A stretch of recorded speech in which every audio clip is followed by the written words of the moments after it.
In a peaceful village, surrounded by rolling hills and lush green forests, there lived a young man named Musa. He was known for his charm and handsome appearance, but despite his looks, Musa struggled to win the hearts of the women he desired. He had his eyes on several beautiful young ladies in the village, but none of them ever returned his affection. While most men would have moved on, Musa's pride and desire for attention made him restless.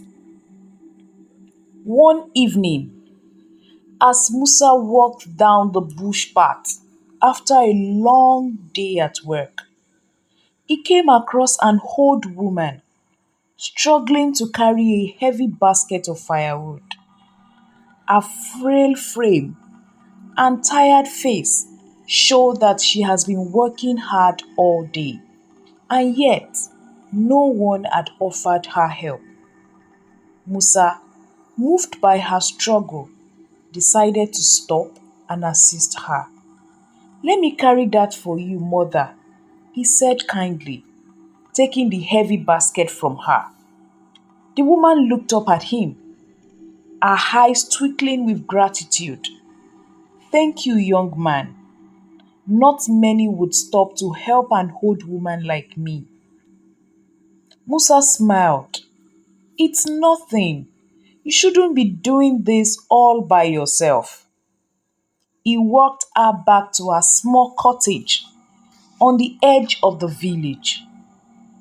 As they arrived, the old woman invited Musa inside for a cup of water. As they sat together, the woman gazed at him with deep admiration.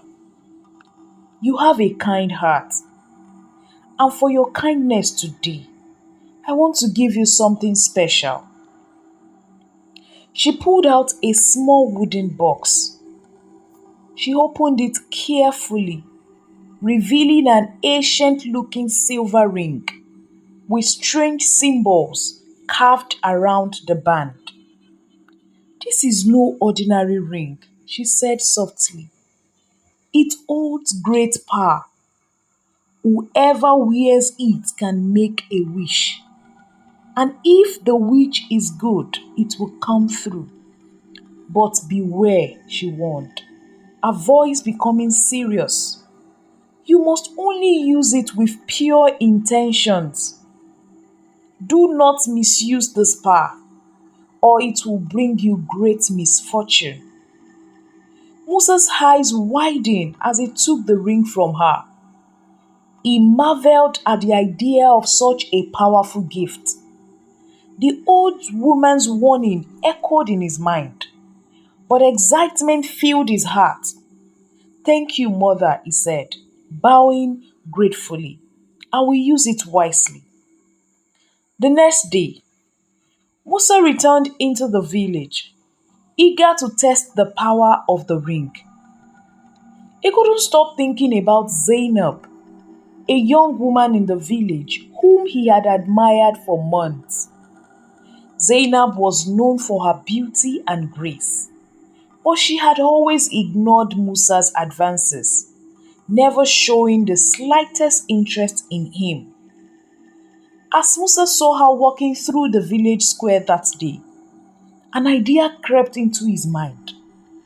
He touched the ring on his finger, remembering the old woman's warning, but his desire clouded his judgment. Whispering to the ring, he said, "I wish for Zainab to fall in love with me."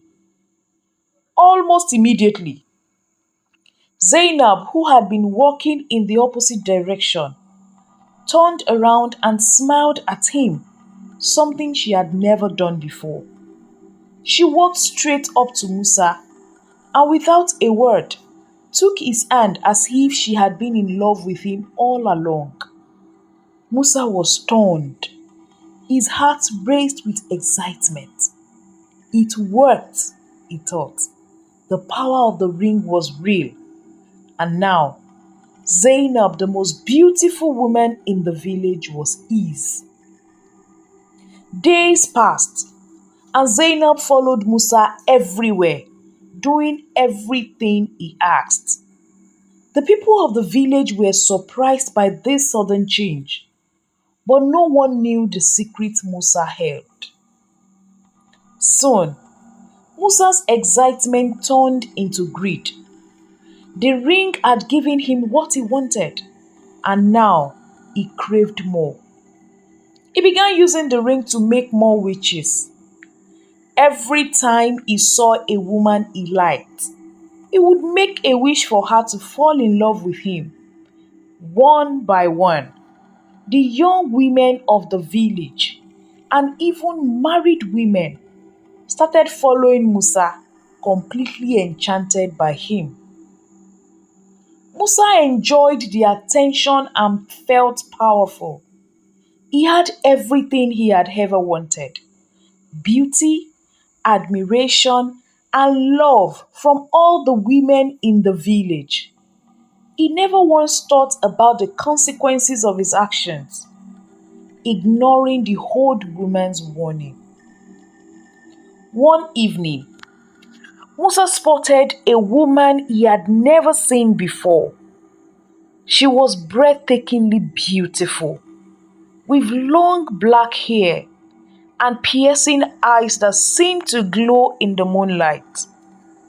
Her name was Aminat, and though no one knew much about her, Musa was immediately captivated.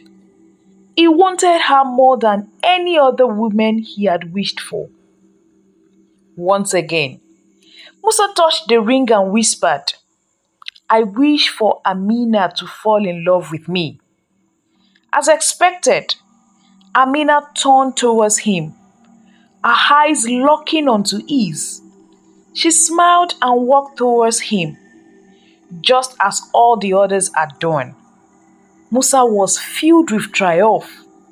He had now won the heart of the most beautiful woman he had ever seen. But something was different this time. As the days went by, Musa noticed strange things happening around Aminat. Whenever she was near, the air felt colder, and the animal in the village grew restless, running away whenever she approached. At night, strange hissing sounds would fill the air, and Musa began having nightmares of snakes coiling round him. One night, as Musa sat in his room, Aminat suddenly appeared, her eyes glowing more intensely than ever.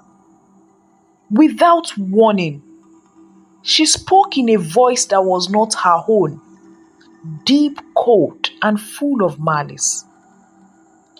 "You have used the ring for selfish desire, Musa," she said. "You have manipulated hearts for your own gain. Now, the ring has brought you to me, and you will pay for your greed." Terrified, Musa tried to pull the ring from his finger, but it wouldn't budge. It felt as if it has fused in with his skin. Aminat's form began to change before his eyes. Her beautiful face twisted into something monstrous, her body transforming into a massive serpent. Musa screamed in horror, realizing too late that Aminat was no ordinary woman. She was a serpent spirit, drawn to the darkness in his heart. The ring, which had once brought him everything he desired, had now led him to his doom. The serpent coiled round him, squeezing tighter and tighter as Musa struggled to breathe. His mind raced, filled with regret and fear. He had ignored the old woman's warning, and now he was paying the price. By morning, Musa was gone, and no one in the village ever saw him again. The villagers whispered stories of his mysterious disappearance, and some claimed they saw a giant serpent slithering into the forest the night before. The ring, once a powerful tool of blessing, had become a curse. Musa had used it for selfish desires, and in the end, it had taken everything from him. And so, the villagers learned the lesson of Musa's faith, that greed and desire, when unchecked, can lead even the most fortunate of men to their doom. Hello, tea lovers. Thank you for watching to the end. I hope you enjoyed the story. Please kindly like, share the video, drop a comment, and click the subscribe button if you haven't. And please watch out for more exciting stories on this channel. Thank you.